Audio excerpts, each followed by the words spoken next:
Hello, everyone. In this podcast, let us talk about different migration options in Jira.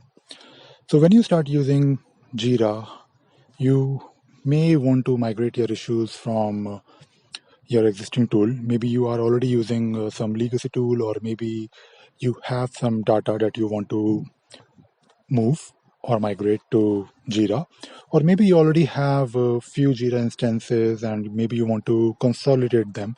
In any case, you have to do some kind of migration where your main motive, your main goal is to basically move the data from one instance to another. And the source instance can be Jira, it can be any other tool, or it can be no tool at all. Maybe you are just starting to use Jira, and in that case, maybe there is no need to migrate.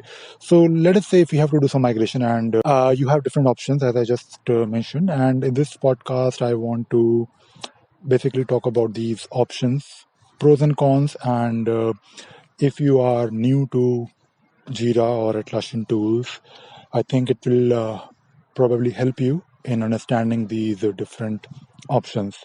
So in Jira, you also have some inbuilt capability that you can always use. So let us talk about different options first. So you have the option to migrate data to Jira using CSV. So Jira comes with a CSV import utility or a tool that you can use.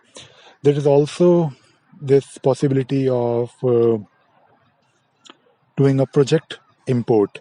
So this project import is again a native feature in Jira where you can basically take a dump of your source Jira instance. Let us say you want to migrate from one Jira instance to another instance, and you want to do it selectively for maybe few projects, not really everything in one go. So you can use the project import feature, which is useful because it is native and you don't really have to do anything apart from just doing some configurations and making sure that you have some configurations in place. Let us talk about that as well in a moment. So apart from doing CSV and project import, you can also use Jira REST API because you can always push data into your Jira instance by building your own interface, and you can basically utilize the Jira REST API.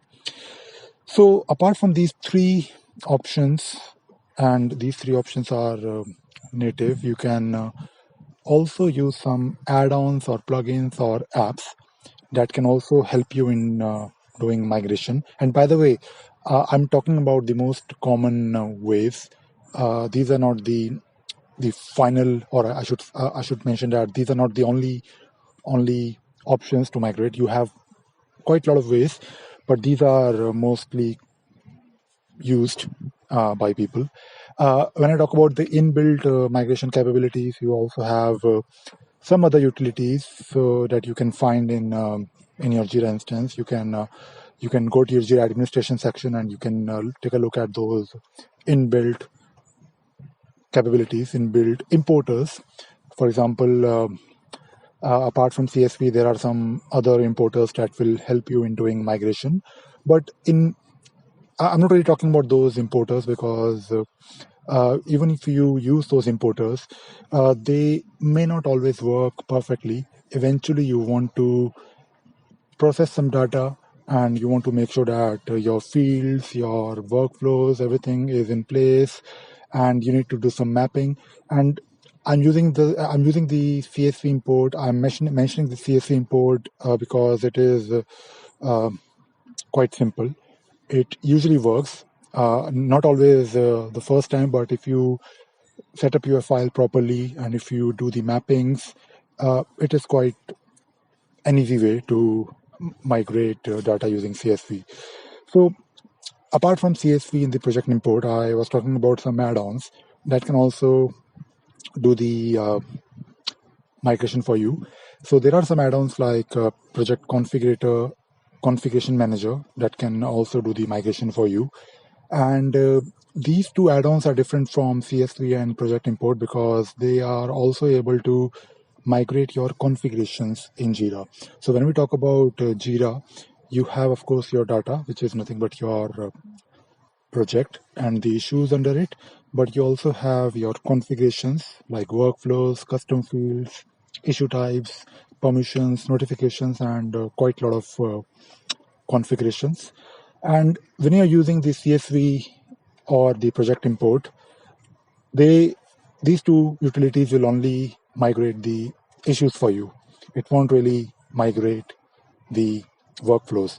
So in cases where you are migrating from one Jira instance to another Jira instance, maybe you also want to migrate the configurations so that for the users, they don't really feel lot of differences when they move to a different instance.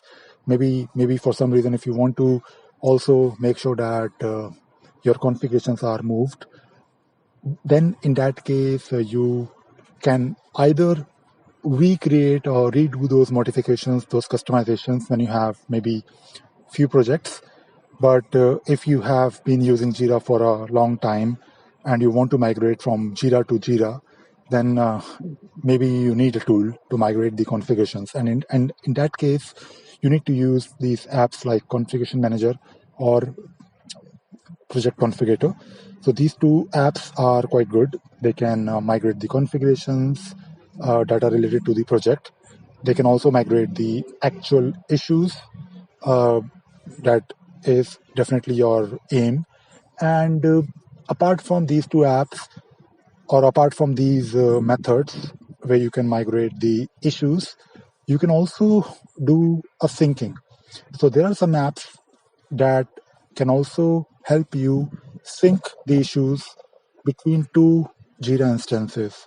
For example, maybe you have two Jira instances in your organization and you want to do some migration, but for some reason, if you think you cannot afford a downtime or you don't really want to disrupt the service for the end users, you can sync the issues between two Jira instances, and once everything is synced, you can simply switch over, and that can only be possible when you're using some live syncing. So there are some apps like Exalate and Backbone that will help you doing syncing. And of course, when you're talking about Backbone and Exalate, there are some other use cases because maybe you have two Jira instances, maybe you have a need to sync the issues between two Jira instances. So in that case, you can take a look at these apps. So let us talk about the pros and cons. So when we talk about the CSV import and the project import itself, as I mentioned earlier, it won't really migrate your actual configurations. So that is definitely, that may not be always good for all the organizations.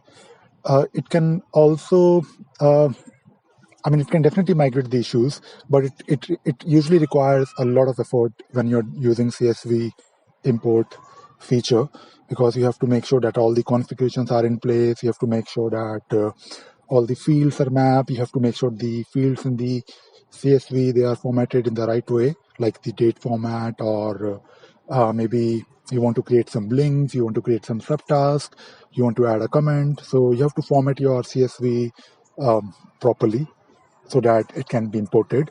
At the same time, when you're using project import feature, it will only work when you have the configurations already in place. So that is something that you need to be aware of. So in both these methods, there will be some kind of a downtime for the end user. Of course, you can plan this activity on a weekend, but still there is a downtime. There will be some time that is needed for doing the actual migration, and during that time maybe you can put your source instance, or maybe if you're using CSV, maybe you're migrating from a different tool, it has to be in a read-only mode so that there is no new delta or new issues or tickets added in your source instance or tool. But the good thing is that it is native. You're not really paying for any additional app or add-on. And it is not extremely, if you have the configurations in place already, it is not extremely difficult to use these two features. Let's talk about the REST API. So REST API is again quite powerful. You can create your own sync. You can also programmatically push data into Jira, and it works really well. But again, there is a need to do some development. You need to build the interface, and there is a development effort required in this particular case as well. Although it is quite configurable, or I should say flexible, you can build this interface to push data into Jira. You can do some data manipulation in between if you have to.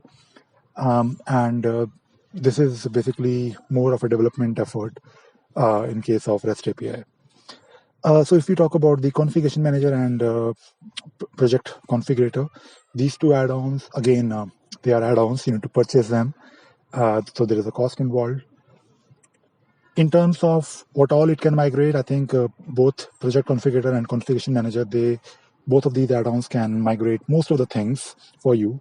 So in case you're looking for a consolidation, in case you're looking for moving the configurations completely, and you want this experience for the user to be same on the new system, then I think project configurator and configuration manager, they are really good add-ons. These two add-ons can also move the user configurations like filters and dashboards, and these two apps can also move data of some of the apps, not all of the apps, but some of the apps. You can also use the REST API. So these two add-ons also comes with some kind of interface that you can use. So you can always do some kind of an automation.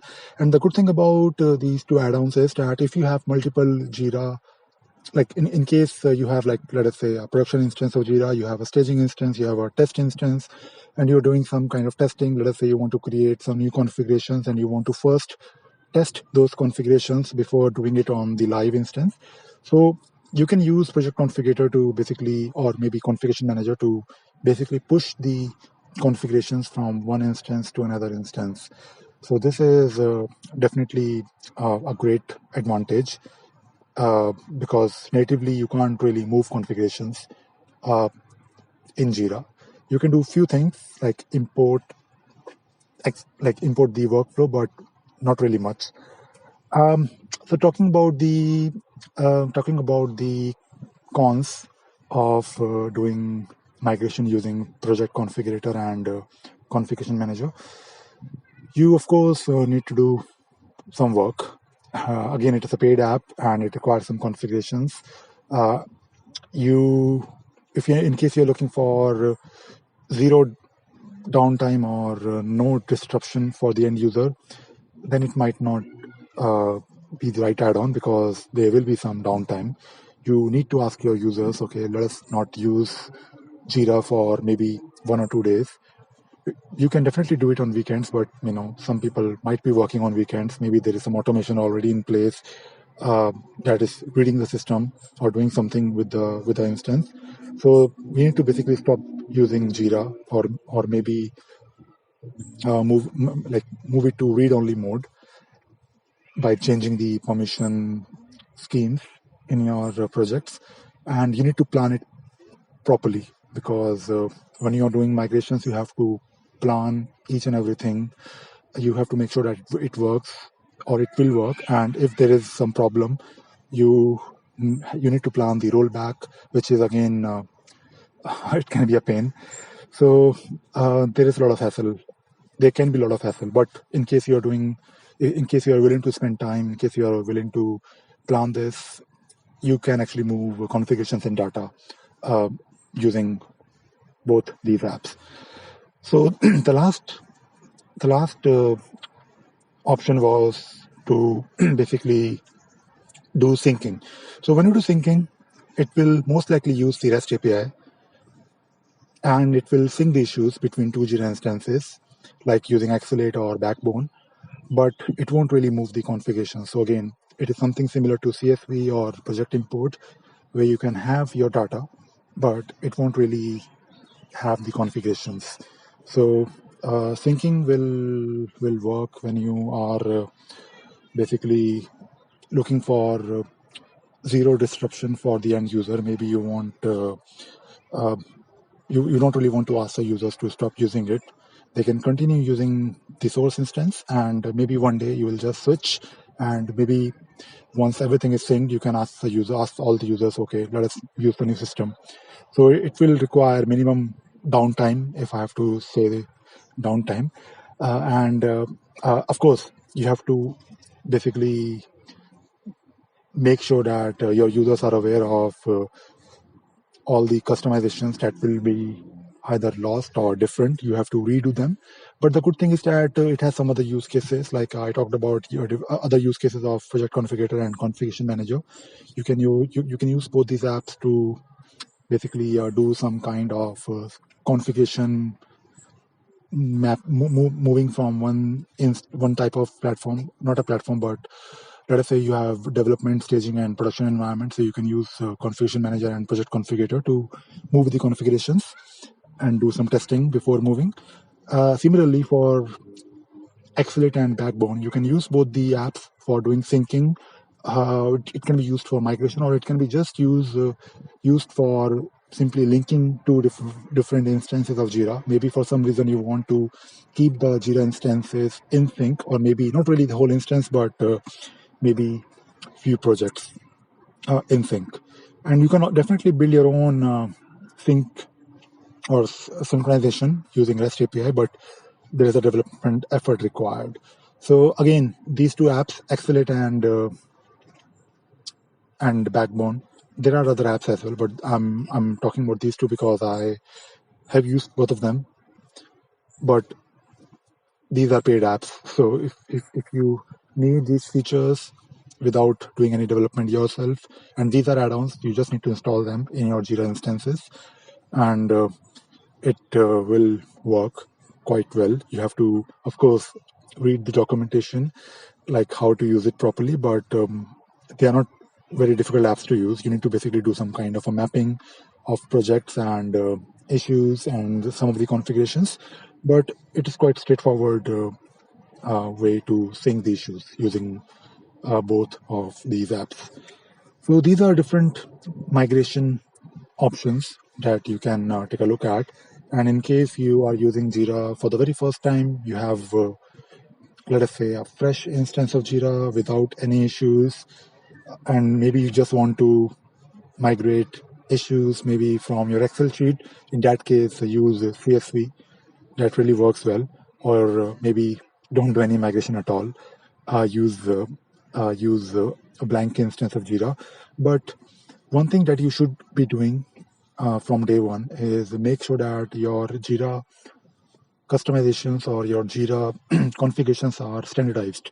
So don't really create basically different configurations, thousands of custom fields. It is very easy to mess up your Jira instance, and I'll probably talk about it in a different podcast, or I'll probably make a video about it. But make sure your Jira instance is clean. Don't create unnecessary schemes. Reuse your configurations as much as you can. Let us say if you're doing software development, then in that case, create some kind of standard in the company that if there's a new project, you have to follow that kind of scheme or some sort of configurations in your Jira instance. So that is a topic for a different podcast, for a different episode. But in this podcast, I mainly wanted to talk about the migration options, and I hope you enjoyed listening to this podcast. Thank you very much.